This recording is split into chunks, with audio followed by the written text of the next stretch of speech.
Il était une fois, dans un village paisible entouré de forêts denses et mystérieuses, une petite fille nommée Chaperon Rouge.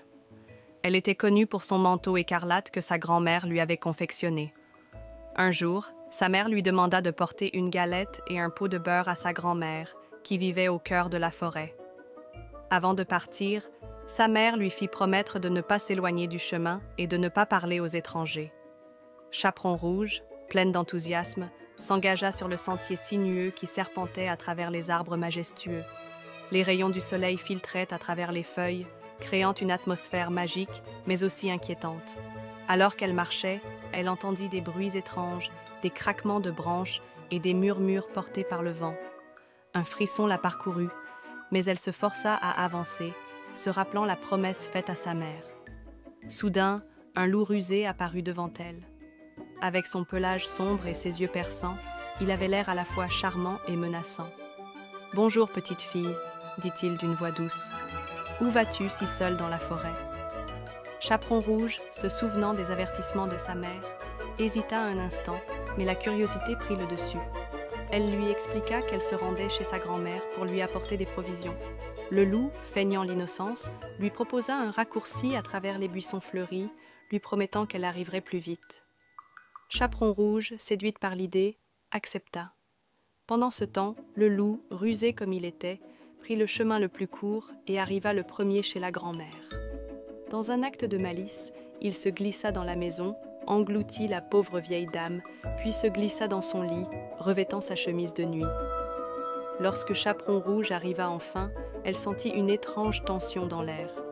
En entrant dans la maison, elle remarqua que tout semblait sombre et silencieux. « Grand-mère, c'est moi, Chaperon Rouge » appela-t-elle, mais aucune réponse ne vint. En s'approchant de la chambre, elle remarqua la porte entrebâillée. Un frisson d'angoisse lui parcourut l'échine. En entrant dans la chambre, elle aperçut le loup déguisé sous les couvertures. « Grand-mère, que vous avez l'air différente aujourd'hui, » dit-elle, son cœur battant la chamade. « C'est à cause de ma maladie, ma chérie, » répondit le loup d'une voix rauque. « Viens plus près, je veux te voir. » Chaperon Rouge s'approcha lentement, mais quelque chose dans la voix du loup la mettait mal à l'aise. « Grand-mère, pourquoi avez-vous de si grandes oreilles ?» demanda-t-elle, feignant l'innocence.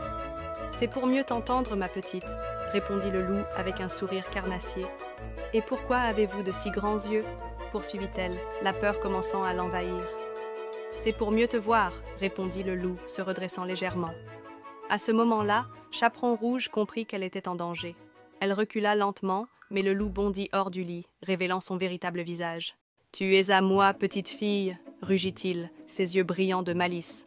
Chaperon Rouge, avec une rapidité étonnante, se mit à courir hors de la maison, le cœur battant à tout rompre.